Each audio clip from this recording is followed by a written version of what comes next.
Bienvenue dans cette nouvelle vidéo. Nous allons voir comment activer et désactiver une série de graphiques.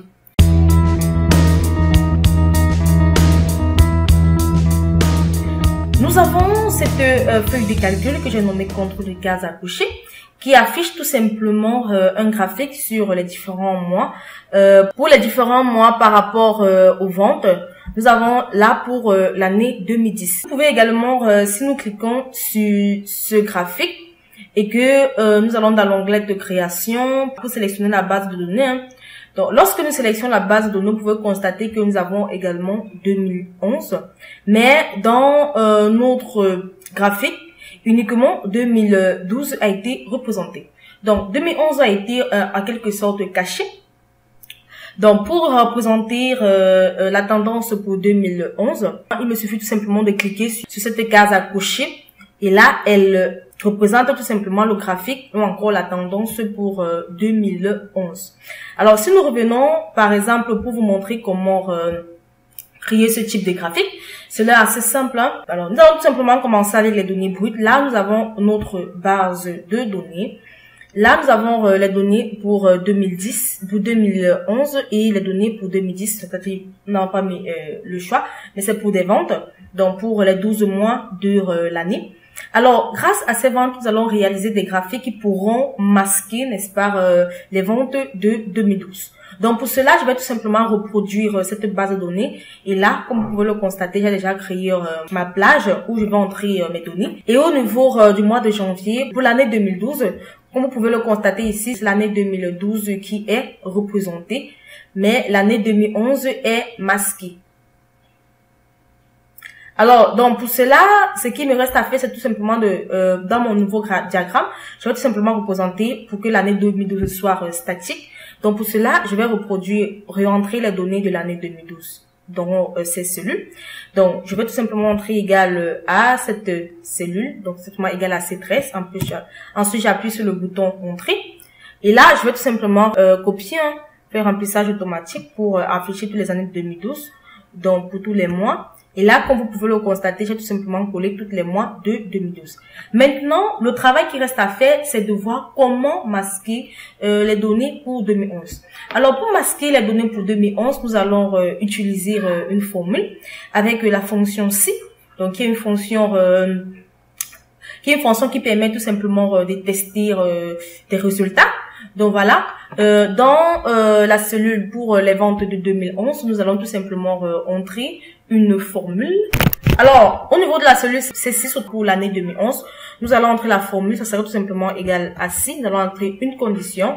Donc, si ensuite entrer le test logique, donc nous allons entrer une plage ou encore une cellule, voilà, qui permettra, n'est-ce pas, que lorsque elle affiche la valeur vraie pour la case à cocher, cela affiche également les tendances pour l'année 2011. Mais si elle affiche plutôt la valeur faux, donc c'est-à-dire la case à cocher serait décochée, les données de l'année 2011 seront tout simplement masquées ou encore n'afficheront tout simplement pas de données. Voilà. Ensuite, nous allons sélectionner une cellule, c'est de notre choix. Donc, je vais par exemple sélectionner cette cellule, la cellule A6. Ensuite, je vais entrer $. Donc, pour faciliter, n'est-ce pas, le remplissage. Ensuite, lorsque j'entrerai, ça c'est une cellule de mon choix. Donc, c'est la cellule que je vais lier au niveau de mon bouton case à cocher. Donc, après avoir sélectionné la cellule, par exemple A6, comme nous allons le faire, je vais entrer vrai. Donc, si A6 est vrai, alors nous entrons notre point virgule pour entrer la valeur si vrai. Alors, Excel affiche ou encore le graphique va tout simplement afficher la cellule de C12. Donc, pour dire le mois de janvier pour l'année 2011. Sinon, Excel affiche plutôt la fonction NA. Donc, nous allons utiliser la fonction NA. Si vous voyez de près comment Excel décrit cette fonction, alors, comme vous pouvez le constater, nous allons tout simplement entrer la fonction NA. Donc, la fonction NA est tout simplement une fonction qui renvoie la valeur d'erreur dièse NA ou encore valeur non disponible. Donc, nous allons tout simplement utiliser cette fonction Ensuite, nous allons fermer notre parenthèse. Elle n'a pas besoin d'argument, hein. Donc, ensuite, nous allons fermer notre parenthèse, la première pour la fonction NA et la seconde pour la fonction C. Lorsque nous avons terminé, nous pouvons tout simplement cliquer sur le bouton Entrée. Et comme vous pouvez le constater au niveau de la cellule C6, voilà, cela affiche tout simplement les valeurs d'erreur dièse NCA. Alors, comme vous pouvez le constater, nous avons utilisé notre plage de référence ou notre cellule de référence, la cellule A6. Nous allons tout simplement copier, n'est-ce pas, cette cellule au niveau de tous les mois de l'année 2011. Donc pour cela, nous allons faire un remplissage au lieu d'écrire la formule chaque fois. C'est la raison pour laquelle nous avons tout simplement mis ce petit $là au niveau de A6. Donc cela remplit automatiquement la plage de cellules. Alors comme vous pouvez le constater, c'est là, j'ai tout simplement A6 doit être vrai. Si A6 est vrai, il affiche la cellule C12. Sinon, il affiche la valeur d'erreur NA. Si je parle par exemple au niveau de la cellule D6, j'ai plutôt A6 qui c'est vrai. Alors, il affiche la cellule plutôt D12. Et non, ici nous avons plutôt C12. Là, nous avons D12. Et ainsi de suite, là, nous aurons E12, F12. G12, H12 et ainsi de suite. Donc, c'est l'avantage, n'est-ce pas, d'utiliser sur petit $là que nous avons mis à côté de la lettre de la cellule A6 pour faciliter le remplissage. Alors maintenant, nous allons créer, n'est-ce pas? Nous avons dit que notre cellule de départ était tout simplement la cellule A6. Donc voilà, nous pouvons tout simplement mettre un test au-dessus pour pouvoir la repérer. Donc ici au niveau de la cellule A5, je peux tout simplement mettre un test, par exemple basculer pour les données. Un utilisateur qui ne sait pas pourra tout simplement arriver et là il pourra voir que lorsqu'on clique sur cette cellule, elle permet tout simplement de basculer pour les données de 2011.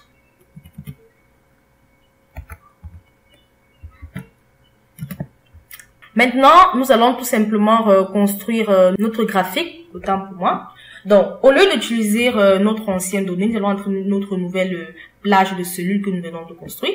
Je vais tout simplement sélectionner toute la plage entière pour construire mon graphique. Donc, après avoir sélectionné la plage, je vais tout simplement dans l'onglet Insertion du ruban. Ensuite, je vais tout simplement dans le graphique sélectionner histogramme. J'ai tout simplement mon histogramme qui apparaît. Comme vous pouvez le constater, j'ai tout simplement les données pour l'année 2012. Les données de l'année 2011 ont tout simplement été masquées. Donc, puisqu'elles sont masquées, la légende de 2011 ne me sert plus à rien. Je peux la supprimer. Également, ces lignes qui ne me servent également à rien. Je peux également les supprimer. Bon, je peux redimensionner mon échelle. Donc, je clique au niveau de la légende et je vais tout simplement aller au niveau des options d'axe. Après avoir cliqué sur l'axe vertical, alors je vais tout simplement cliquer sur nombre et je vais personnaliser mon nombre avec un type que j'ai déjà prédéfini. Donc voilà. Ensuite, je vais tout simplement terminer. Je peux également modifier la couleur. Donc la couleur, le rouge pour moi frappe un peu trop. Pourquoi pas mettre par exemple le bleu. Voilà, j'ai déjà mon graphique. Maintenant, ce qu'il me reste à faire, c'est tout simplement c'est tout simplement d'utiliser un bouton d'option et de le lier à cette cellule, à la cellule A6 pour pouvoir, n'est-ce pas, chaque fois que je clique sur mon bouton de case à cocher, elle active subitement les ventes pour l'année 2011. Alors, pour cela, donc, je vais tout simplement aller au niveau de l'onglet de développeur du ruban. Ensuite, dans le menu déroulant Insertion. Ensuite, je vais tout simplement sélectionner case à cocher. Alors, je vais sélectionner un endroit pour déposer ma case à cocher. Donc, pourquoi pas là au-dessus. Bon, voilà.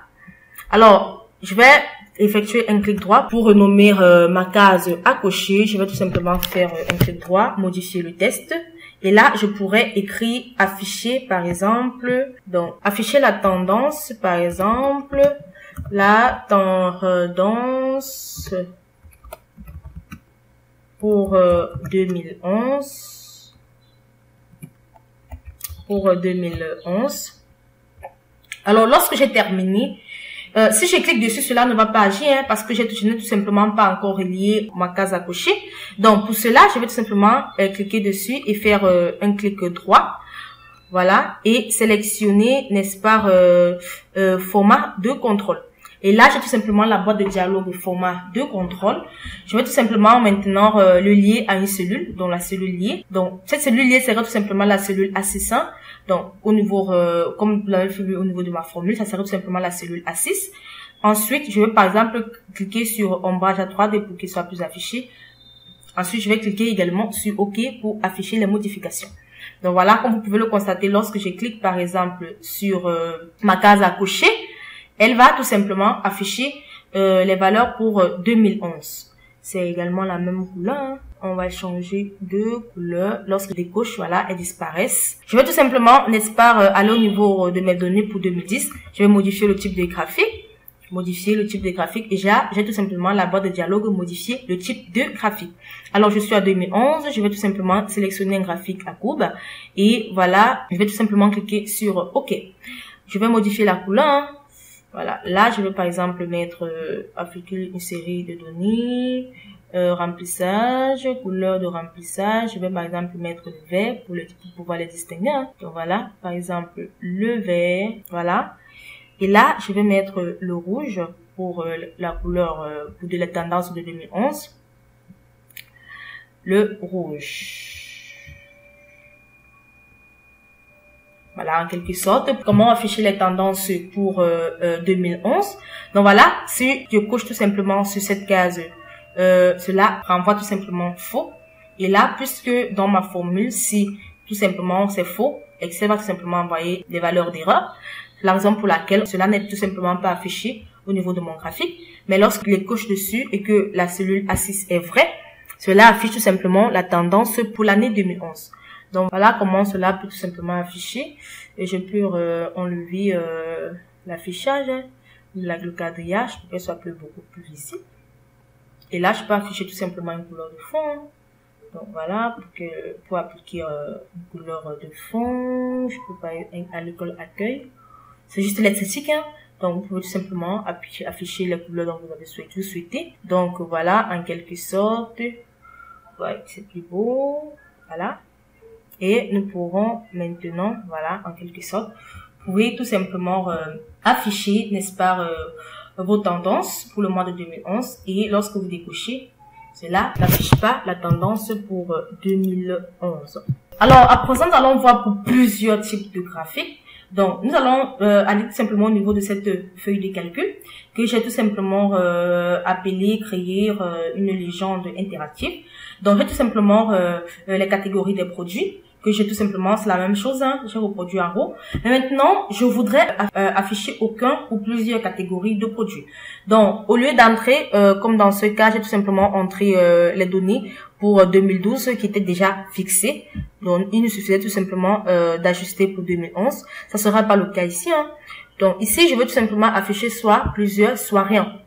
Donc, pour cela, je vais entrer la même formule pour toutes les cellules, n'est-ce pas, toutes les catégories de produits. Donc, au niveau de cette cellule, je vais tout simplement entrer la formule. Comme tout à l'heure, nous allons utiliser la fonction si. Donc, si nous allons entrer les accolades. Alors, nous allons sélectionner la fonction si. C'est simple de reproduire tout simplement cette plage de données. Vous reproduisez tout simplement votre base de données et que vous entrez plutôt sous forme de formule pour pouvoir masquer, n'est-ce pas, les valeurs. Alors, dans cette formule, je vais entrer par exemple ici la cellule que je souhaiterais pour l'affichage. Ce serait tout simplement, je vais mettre au niveau de B1, pas plus loin, au niveau de B2. Voilà, et je vais entrer un symbole de dollar pour faciliter le remplissage. Donc, si B2 est tout simplement égal à vrai, si c'est vrai, alors Excel affiche la valeur de D, autant pour moi, J c'est janvier, hein, de D11. Sinon, Excel affiche la valeur de NA, voilà, la fonction NA, qui renvoie la valeur d'erreur, voilà. Ensuite, je vais fermer les parenthèses. Lorsque j'ai terminé, je vais tout simplement appuyer sur la touche Entrée. Ce qui me reste à faire, c'est de faire remplissage automatique, hein. Donc, je vais tout simplement sélectionner et cliquer, faire le remplissage jusqu'à décembre. Voilà. Je vais également faire de même pour les produits catégorie équipement et conception. Donc, égal à si. Voilà, nous allons utiliser la fonction si. Si, autant pour moi, B pour les produits appareils et conception, c'était B2. Là, nous allons choisir la cellule B3. Donc, c'est B3, nous allons entrer notre symbole $, pour faciliter le remplissage. Si B3 égale à vrai, alors Excel affiche la valeur de janvier pour équipement de conception. Ensuite, sinon, Excel affiche la fonction NA. Voilà. Il me reste de fermer les accolades et appuyer sur la touche Entrée. Voilà. Je vais tout simplement faire le remplissage. Voilà. Jusqu'à décembre. Voilà. Ici, nous sommes au niveau de la cellule D12 pour équipement et concession pour janvier. Si je clique sur celle-ci, nous serons au niveau de la cellule E, E12. La cellule E12 renvoie tout simplement équipement et conception pour février. Alors, comme vous pouvez le constater, cela affiche tout simplement les ventes pour le mois de février, n'est-ce pas, ou encore le nombre d'appareils de produits pour le mois de février, pour le produit, équipement et conception. Nous sommes là au niveau de E12, si c'est le cas. Et là, cela affichera tout simplement F12, qui représente, n'est-ce pas, le nombre de produits, donc le produit, équipement et conception pour le mois de mars.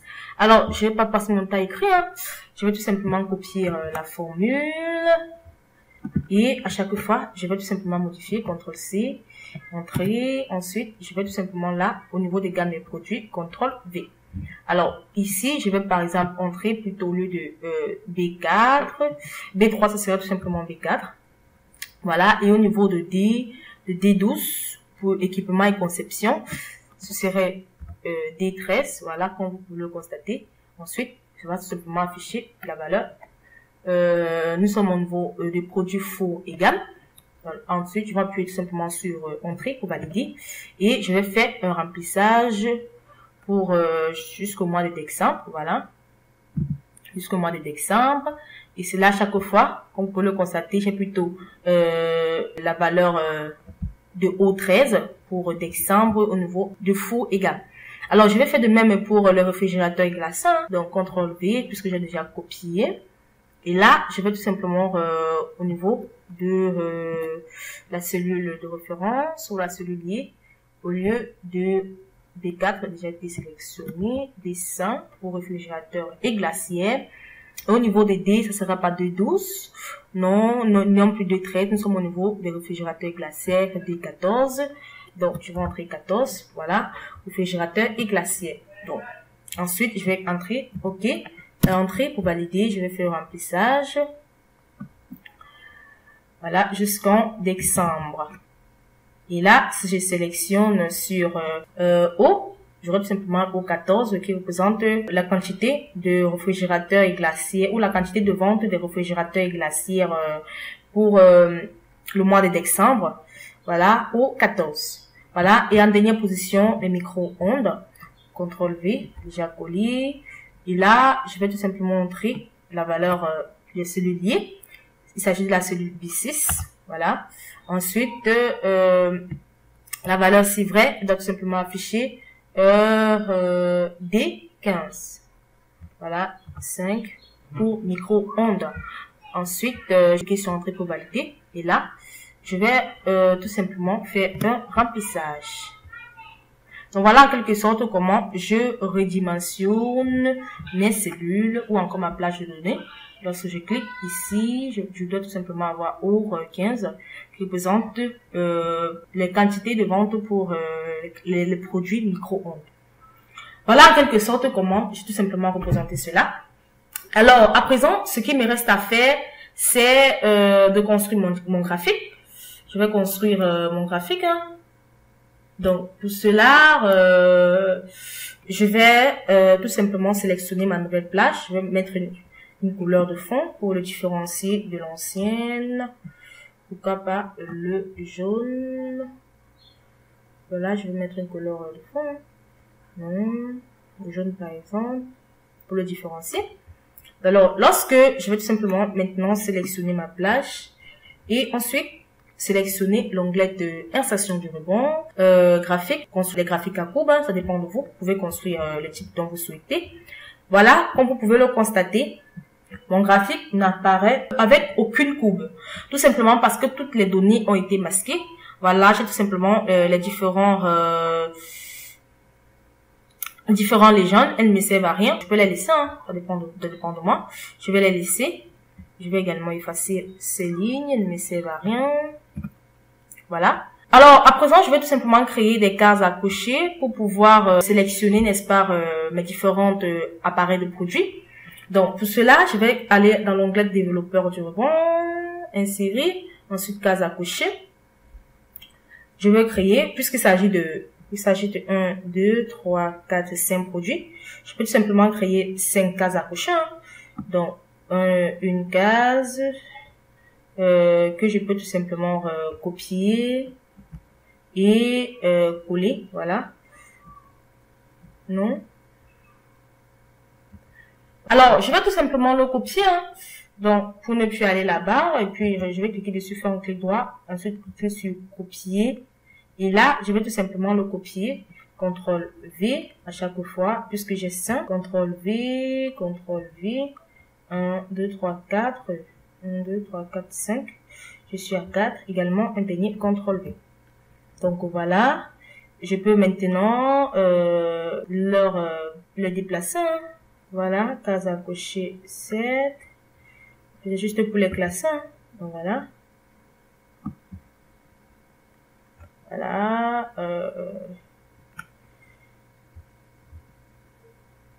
Bon, actuellement, lorsque je clique dessus, cela n'aurait aucun tout simplement par d'effet. Tout simplement parce que je n'ai pas encore mis les cellules liées. Donc pour cela, cela n'aura tout simplement pas d'effet. Alors, pour l'instant, donc je peux tout simplement cocher déjà pour leur attribuer les cellules liées.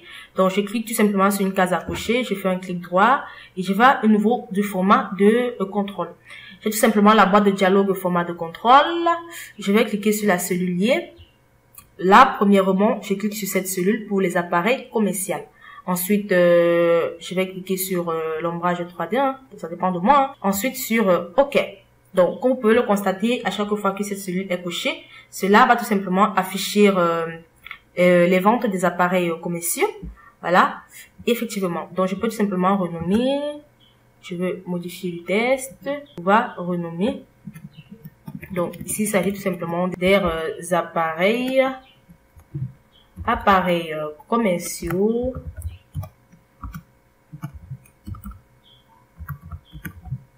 Appareils commerciaux, voilà.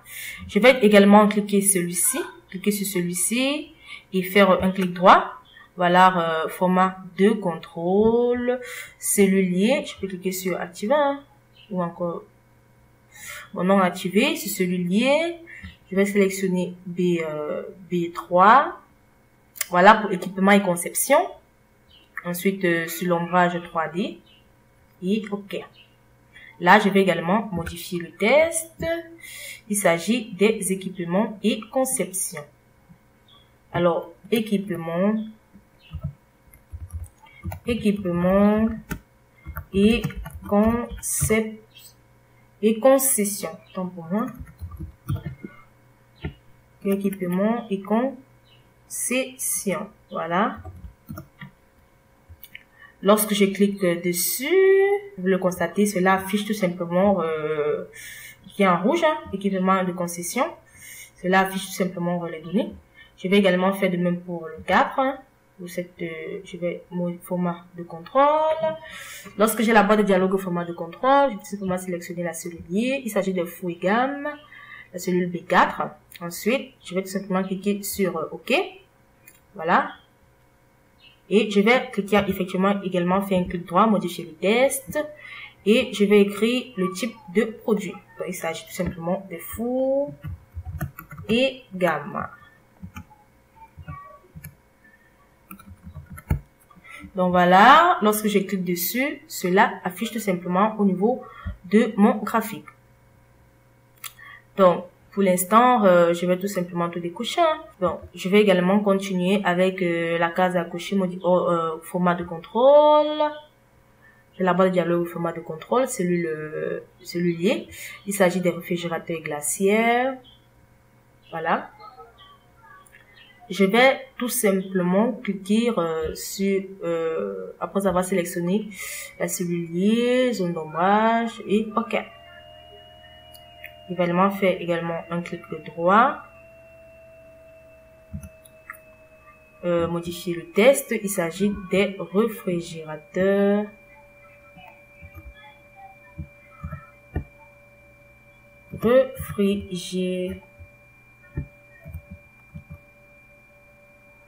réfrigérateur et glaciaire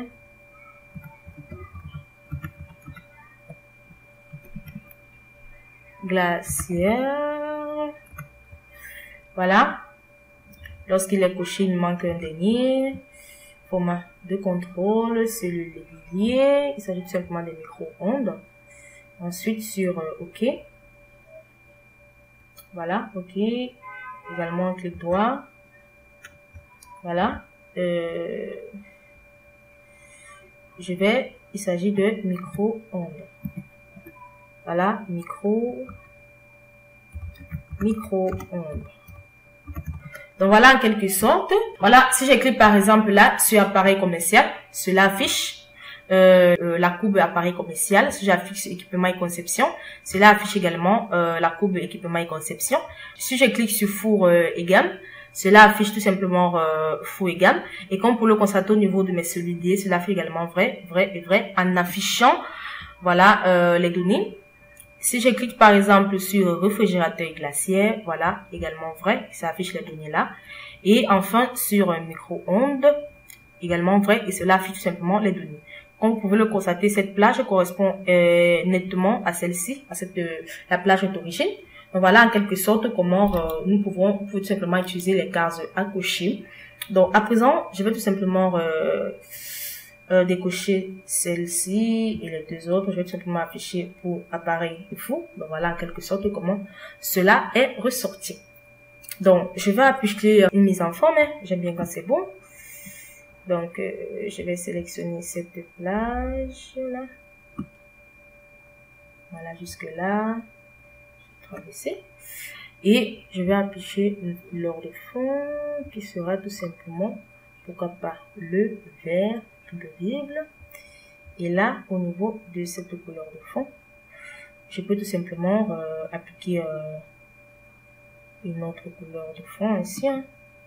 Donc voilà. Pourquoi pas le bleu. Voilà, comme vous pouvez le constater, pour pouvoir différencier mes graphiques ou encore mes courbes. Donc ici, je pourrais afficher par exemple, puisqu'ils ne sont pas collés. Voilà également une autre couleur, hein, dépend de vous.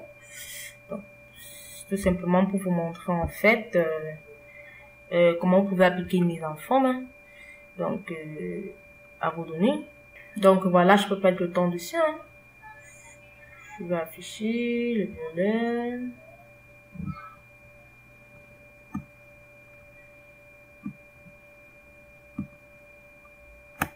Là, je vais afficher une couleur. Hein.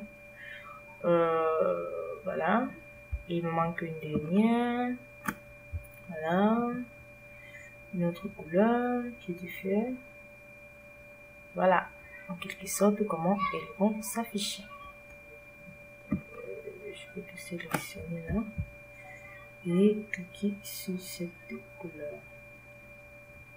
Voilà, en quelque sorte, c'est là que lorsque je clique sur appareil commercial, j'ai tout simplement les différents appareils commerciaux. Et si je clique par exemple sur four et gamme, voilà, cela affiche tout simplement la courbe de four et gamme. Donc voilà en quelque sorte comment vous pouvez tout simplement utiliser les boîtes à cocher pour actualiser ou encore activer et désactiver les graphes. Et comme vous pouvez le constater, vous pouvez également utiliser les cases à cocher pour contrôler la quantité de données à afficher dans votre graphique à la fois. Parce que lorsque nous cliquons par exemple sur toutes ces catégories de produits, cela rend le graphe beaucoup plus touffu. Donc par exemple, si lorsque je décoche, ces différentes catégories. Pour le constater, mon graphe est beaucoup plus visible. Je peux tout simplement cliquer là et voir la différence. Donc voilà. Donc cela dépend tout simplement de vous. J'espère que vous avez aimé cette vidéo de l'entreprise Excel Pro, entreprise spécialisée dans les prestations de services Microsoft Excel. Si vous avez aimé cette vidéo, n'oubliez pas de vous abonner et de cliquer sur le bouton j'aime et ensuite de la partager. Si vous avez des questions à poser, vous soyez libre de les poser dans l'espace commentaire. Nous allons nous retrouver très prochainement dans une nouvelle vidéo.